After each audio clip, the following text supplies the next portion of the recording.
Hi everyone, and thank you for checking in. This time I'm going to talk a little bit about the Bitcoin price, look at the chart, look at where the price is right now, and see where it might go.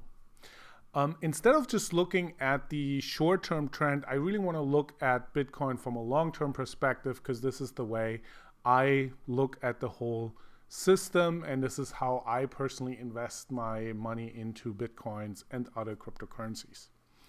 And before I go into my thoughts, I want to share with you some other thoughts, starting with kind of a fun video that I really like that communicates the situation really quickly. So check out this video right here.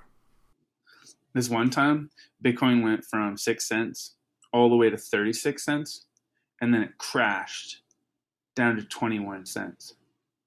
And then another time, Bitcoin went from 85 cents all the way to $29, and then it crashed to $3. And then another time, Bitcoin went all the way to $213, and then it crashed all the way to $70.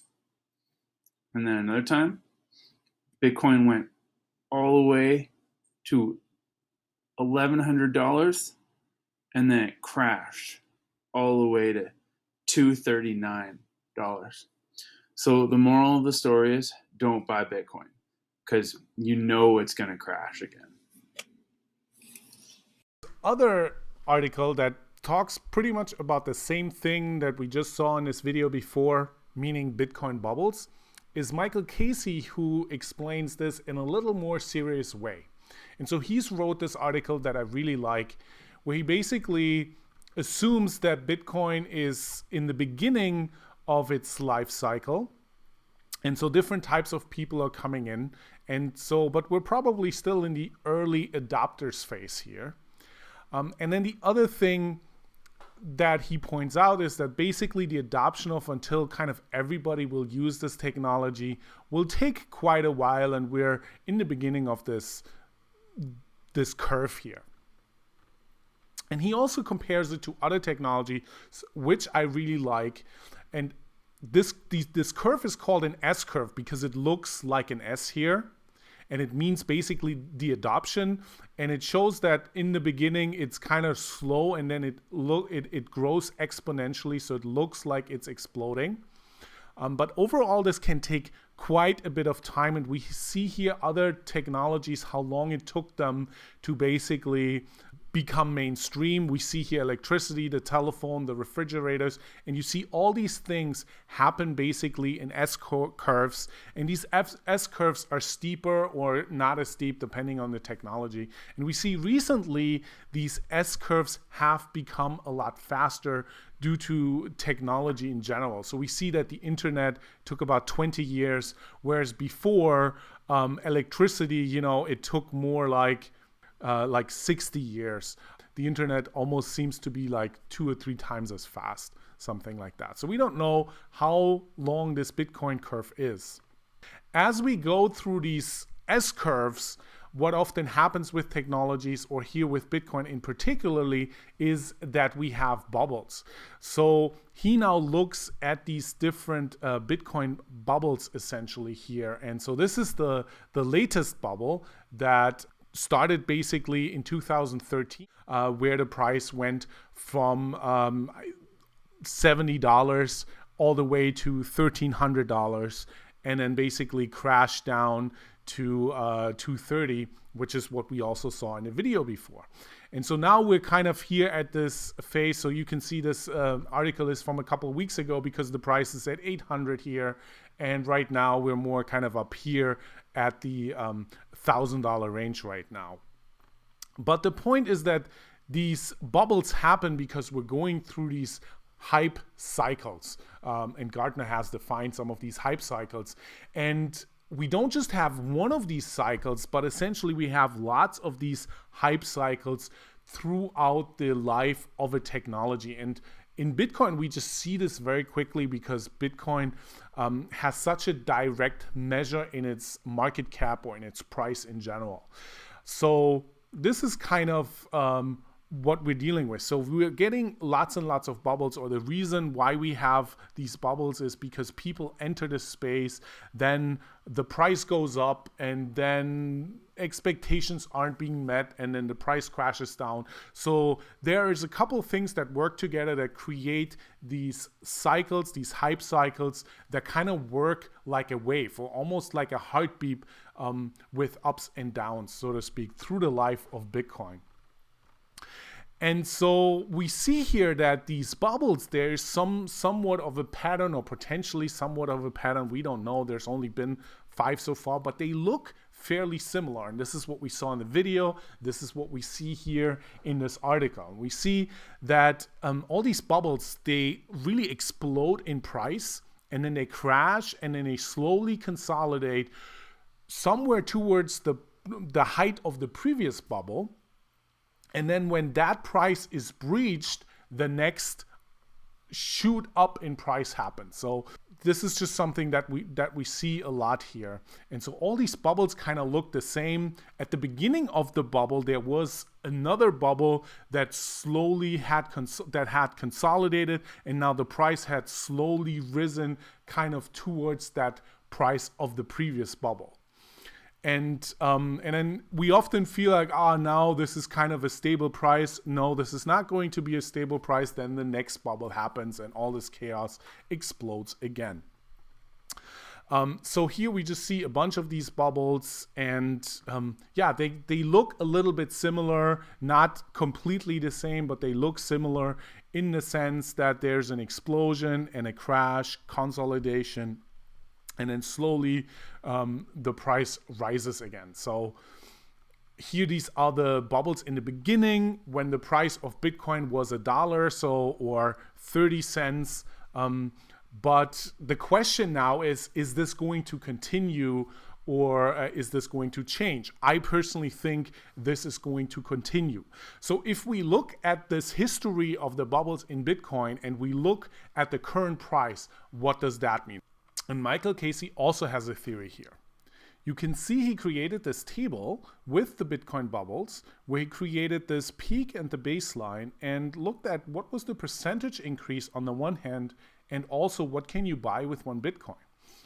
And so we see that the increase in percentage ranges from 3 to 4x all the way to 30x. And so we can now use this to extrapolate what might the next Bitcoin bubble be. And so I believe the baseline of this current bubble, he says it's 700. I think it's a little maybe lower than that.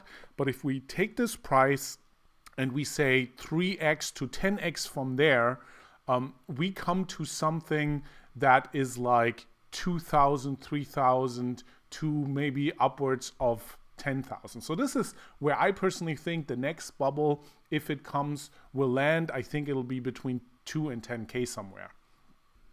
Okay, so let's take a look at the long-term chart of Bitcoin. We see here the price starting in 2013 at Bitstamp. And we see the latest bubble that went all the way to 11 to 1200 here in 2013, crashed down to 200. And now after the consolidation, we see this uptrend now almost to the height of that bubble. In fact, we hit these all-time high prices at the end of last year. And so the question is now what's going to happen from here on out.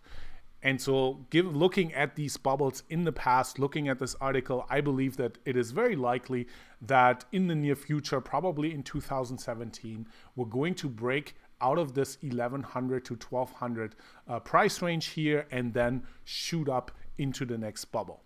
That's kind of what I would be guessing if I had to make a bet, which I actually do by basically just holding these Bitcoins. So let's look at the chart in a bit more shorter term view. We also see here there's these minor bubbles. Whenever we break out of the downtrend from an existing bubble, it then shoots up. You can see this here, you can see this here. And so here we're now forming a new downtrend, just like we had done here and just like we had done here. And so this, I think, is very interesting because we have a couple of uptrends. We have very, very long uptrend that is basically spanning various bubbles. And this uptrend is here right now currently between like 350 and 400. So I think that's the lowest baseline that needs to hold in order for Bitcoin to survive. I think if Bitcoin were to crash down here and then through this uptrend below 300, I think then Bitcoin is going to be dead. Or also a sign that Bitcoin just has not survived. Then there's another trend which would also be very serious if this would not happen, because then these bubble trends that we've had in the last, basically throughout the life of Bitcoin would then basically mean that this is not the reality anymore. So I think this trend here is very important to hold. If Bitcoin would to break below 700, I would be very worried and probably want to sell a lot of my Bitcoins. And then there is more short-term trends that if they are broken through, I personally would not be worried to the sense that I would think about actually selling my Bitcoins. So here we have, this is the very latest uptrend here that right now is at 930, so we're very, very close to that. I think it's very possible that we are going to break through down here, and maybe the price is going to consolidate in this sort of area here somewhere. And then I believe because this downtrend is a lot weaker than all of these uptrends, I think the price will break through here and then have enough energy to basically shoot through the 11 to 1200. Before I let you go, there's one more other crazy chart that I have that, by the way, disagrees with me with the price going to 10K next year, but it could definitely go to 2K this year. And this is here a logarithmic chart of the Bitcoin price. So you can see here over time all the Bitcoin price chart, but on a logarithmic scale. Every step here is 10x. And so right now we are at the 1000 peak.